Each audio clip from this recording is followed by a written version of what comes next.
IPhone வாங்கியாச்சு. IPhone வாங்குறதெல்லாம் ஒரு பெரிய விஷயமா அப்படின்னு பார்த்தீங்கன்னா, இந்த வீடியோ ஃபுல்லாக பார்த்தா தான் தெரியும். அதுவும் ஒரு பெரிய விஷயம்னு. ஹலோ ஃபோக்ஸ்னு சொல்லிட்டு ஒரு 2.25 வருஷமாக வீடியோ போட்டுட்ருக்கேன். அதில் 99% ஆண்ட்ராய்ட் மொபைல் எடுத்தது. ஏதோ ஒரு சில வீடியோக்கள் மட்டும்தான் ஐஃபோன் எடுத்தது. நான் 12th படிக்கும்போது ஃபஸ்ட் டேக்கு வலிமை படத்துக்கு டிக்கெட்டுக்கு அமௌண்ட் கேட்டேன். வீட்டில் எங்கள் அப்பா எவ்வளோன்னு கேட்டு கொடுத்தாங்க. அதே ஃபஸ்ட் இயர் படிக்கும்போது துணிவு படத்துக்கும் டிக்கெட் கேட்டேன். அதுக்கும் எவ்வளோன்னு கேட்டு பணம் கொடுத்தாங்க. இதே செகண்ட் இயர் படிக்கும்போது ஃபஸ்ட் டே ஃபஸ்ட் ஷோக்கு தலைவர் படத்துக்கு டிக்கெட் கேட்டேன் ஜெயிலருக்கு. எங்கள் அப்பா எப்படா உனக்கு காலேஜ் முடியும்னு கேட்டாங்க. தேர்ட் இயர் படிக்கும்போது வேட்டையன் படத்துக்கும் எங்கள் அப்பா கிட்ட டிக்கெட்டுக்கு அமௌண்ட் கேட்டேன். அதுக்கு எங்கள் அப்பா இருந்துட்டு எப்படா உனக்கு வேலை கிடைக்கும்னு கேட்டாங்க. காலேஜ் போகிறதே வேலைக்காக தான், காலேஜ் படிச்சு முடிச்சோட தான் எல்லாம் கிடைக்கும்னு சொல்லிட்டு நான் சொன்னேன். ஃபைனல் இயர் எண்டில் இருந்து தான் நான் வீடியோ போட ஸ்டார்ட் பண்ணேன். அப்போ நிறைய கடைக்கு நான் போய் வீடியோ எடுக்கும்போது ஒரு கடையில் நான் ஆண்ட்ராய்ட் ஃபோனில் வீடியோ எடுத்துகிட்டு இருக்கும்போது அந்த கடைக்காரங்க கேட்குறாங்க, தம்பி இந்த ஃபோனில் எடுத்தால் குவாலிட்டி வருமானு சொல்லிட்டு. ஏன்டா இப்படி கேட்குறாங்கன்னு சொல்லிட்டு அவங்களோட கையை பார்த்தா அவங்க கையில் ஐஃபோன் இருக்குது.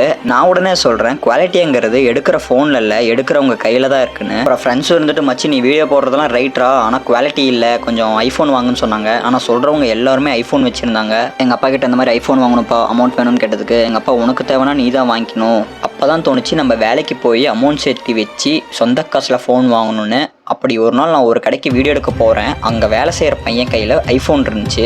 அந்த பையன் இன்ஃப்ளூயன்சர்லாம் வந்துட்டாங்க, எந்த மொபைலில் வீடியோ எடுக்கிறாங்கன்னு சொல்லிட்டு அந்த பையன் பார்க்குறான். நாங்கள் எடுக்கிறது ஆண்ட்ராய்ட் ஃபோன். இப்போ அந்த வேலை செய்கிற பையன்லாம் ஐஃபோன் வச்சுருக்கான்னு நான் சொல்ல வரல. அந்த பையனும் வேலை செஞ்சு தான் அவன் சொந்த காசில் ஃபோன் வாங்கியிருப்பான்னு சொல்லிட்டு எனக்கு புத்தியில் அடித்த மாதிரி இருந்துச்சு. நானும் மோட்டிவேட்டரும் நிறைய டைம் பேசியிருக்கோம். இந்த வீடியோ போடும்போது ஃபாலோ பண்ணுங்கள், லைக் பண்ணுங்கள், ஷேர் பண்ணுங்கள், சேவ் பண்ணிக்கோங்க அப்படிலாம் சொல்லிடக்கூடாதுன்னு சொல்லிட்டு நான் அதனால தான் இன்ன வரைக்கும் வீடியோவில் வந்து ஃபாலோ பண்ணிக்கோங்க, வீடியோவில் லைக் பண்ணுங்கள், சேவ் பண்ணிக்கோங்க, ஃப்ரெண்ட்ஸுக்கு ஷேர் பண்ணுங்கன்னு நான் சொன்னதில்லை. கசகசன்னு இருக்குன்னு நான் இதுவே எங்கள் வீட்டில் கொடுத்த அமௌண்ட்டு, எங்கள் அப்பா கொடுத்த அமௌண்ட் அந்த மாதிரி இருந்து நான் இந்த மொபைல் வாங்கியிருந்தா இந்த மாதிரி நான் வீடியோ போட்டிருக்க மாட்டேன்.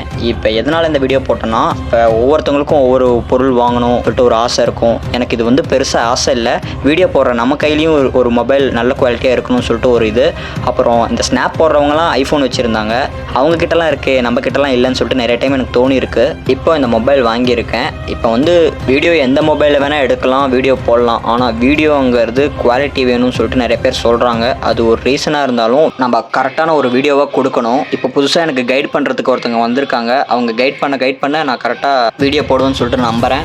தலை அஜித் மங்கா தலை பொறுத்தார் பூமி ஆழ்வார்னு சொல்லியிருக்காங்க. அது உண்மைதான், பொறுத்தார் பூமி ஆழ்வார். அதே மாதிரி பொறுமையாக இருங்க, நல்ல விஷயங்கள் நடக்கிறதுக்கு லேட் ஆகும்.